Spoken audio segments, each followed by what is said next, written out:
All right, folks, my next guest says that despite the headline miss on the jobs report, it was objectively a perfectly fine and completely in line number with his models of expectations. Let's bring in TrendMacro Chief Investment Officer Don Luskin. Don, so what did surprise you in today's report? Well, yeah, not a whole lot, frankly. I can tell you if I was Jay Powell, what surprised me, which was seeing month-over-month average hourly earnings grow by only 20 basis points. That's a pretty soft number, especially considering the red-hot employment cost index for the first quarter that was published earlier this week that caused the big market sell-off. Well, we got all that back, so that shows you kind of the fool's game it is, playing every single little macroeconomic data point. You know, but to that point, so I saw the ECI number come out, and everyone's gone crazy. To your point, it's huge, it's up big, but I open it up, I go, and immediately I see where the private sector was not up. The private sector has been coming down, and to me, it's come down dramatically year over year. That was all government. Then I saw the JOLTS report. All the job openings are down except 68,000 plus for government. Then I look closer at it feels like you've got two economies. One, government, which is robust in spending, and people are getting jobs and are getting raises, and the rest of the economy.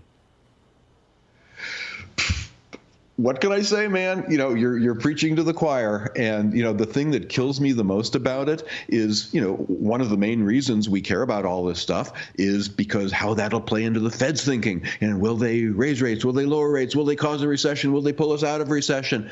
Well, they're the government too. So, you know, man, they got us coming and going. That's not the way to run a railroad. Hey, a lot has been made about the positive impact of immigration in the country and on the labor market, right? I'm looking at your report today. I think I got this right. It looks like we had some big declines in April for foreign-born workers, men and women. Yeah, fair enough. Now, one of the problems with analyzing this is the Bureau of Labor Statistics that produces these job reports once a month on the first Friday. They don't seasonally adjust the change in employment for foreign-born versus native-born. So you get these, you know, big pitching, you know, volatile moves like 632,000 supposedly lost jobs for foreign-born in the last month. I just simply don't believe that.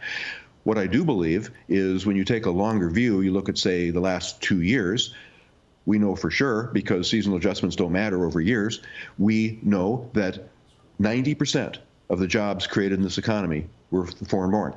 And that means mostly immigrants, and probably half of them are illegal, because it's possible to work if you're an illegal immigrant. You can still be a legal worker. And there's a scary thing in there, my friend.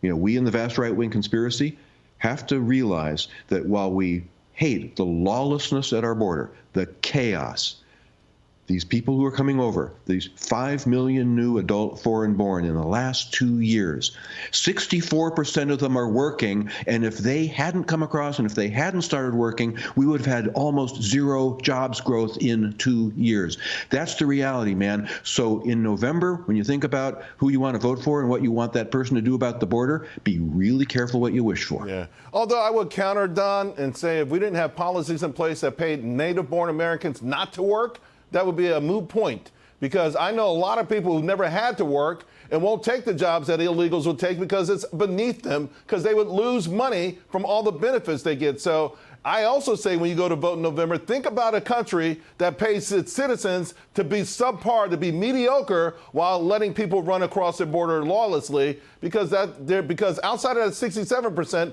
I'm very worried about the 33% that I don't know what the hell they're up to. Fair enough, man. I can't add to that. You're just right. Hey, listen, have a great weekend, man. It's great seeing you, and I love reading your work. It is really some of the smartest work out there. Oh, thank you. Have a great weekend. See you, buddy.